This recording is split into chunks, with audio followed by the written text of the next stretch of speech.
S ಆಸ್ಪತ್ರೆಯ ನಿರ್ಲಕ್ಷ್ಯಕ್ಕೇನೆ ಈಗ ಸಾವಾಗಿದೆ ಅಂತ ಕುಟುಂಬಸ್ಥರು ಕೂಡ ಆರೋಪವನ್ನ ಮಾಡ್ತಾ ಇದ್ದಾರೆ. HAL ಖಾಸಗಿ ಆಸ್ಪತ್ರೆಯಲ್ಲಿ ಮಹಿಳೆ ಸಾವನ್ನಪ್ಪಿರ್ತಾರೆ.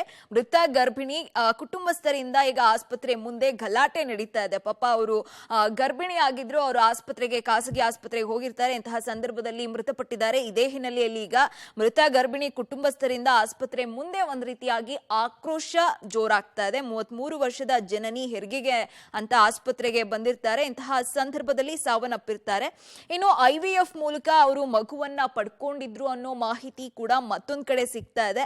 ಮೇ 2ನೇ ವಾರ 7.5 ತಿಂಗಳಿಗೆ ಜನಿಸಿರುವಂತೆ 2 ಮಕ್ಕಳು ಅನ್ನೋ ಮಾಹಿತಿ ಕೂಡ ಸಿಗ್ತಾ ಇರುವಂತದ್ದು. ಹೆರಿಗೆ ಬಳಿಕ ಜಾಂಡೀಸ್ ಮತ್ತು ಲಿವರ್ ಪ್ರಾಬ್ಲಮ್ ಇದೆ ಅಂತ ಕೂಡ ಅಲ್ಲಿಯ ಖಾಸಗಿ ವೈದ್ಯರು ತಿಳಿಸಿದ್ರಂತೆ. ಹೀಗಾಗಿ ಬೇರೆ ಆಸ್ಪತ್ರೆಗೆ ಜನನಿಯನ್ನ ಕೂಡ ವೈದ್ಯರು ರೆಫರ್ ಮಾಡಿರ್ತಾರೆ.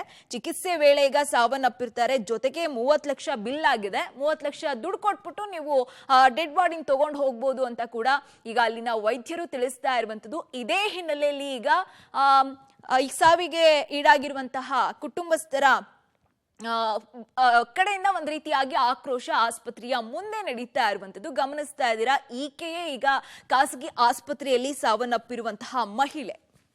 ಸರ್ಕಾರಿ ಕೆಲಸ ಕೊಡಿಸ್ತೀನಿ ಅಂತ ಹೇಳಿ ವಂಚನೆ ಮಾಡಿರುವಂತಹ ಪ್ರಕರಣ ನಡೆದಿದೆ. ಇದಕ್ಕೆ ಸಂಬಂಧಪಟ್ಟಂತೆ ಡೀಟೇಲ್ಸ್ ನೋಡ್ತಾ ಹೋಗೋಣ. ಎಸ್, ಸರ್ಕಾರಿ ಕೆಲಸ ಕೊಡಿಸ್ತೀನಿ, ಜೊತೆಗೆ ಕಾಮಗಾರಿ ಕೆಲಸ ಕೊಡಿಸ್ತೀನಿ, ಸರ್ಕಾರಿ ಕೆಲಸ ಜೊತೆಗೆ ಲಕ್ಷಾಂತರ ರೂಪಾಯಿ ದುಡ್ಡು ಈಸ್ಕೊಂಡು ಈತ ವಂಚನೆ ಮಾಡಿರುವಂತದ್ದು. ಶಾಸಕ ಡಾಕ್ಟರ್ ಅಜಯ್ ಸಿಂಗ್ ಮಾಚಿ ಆಪ್ತನ ಈಗ ಬಂಧನ ಕೂಡ ಆಗಿದೆ.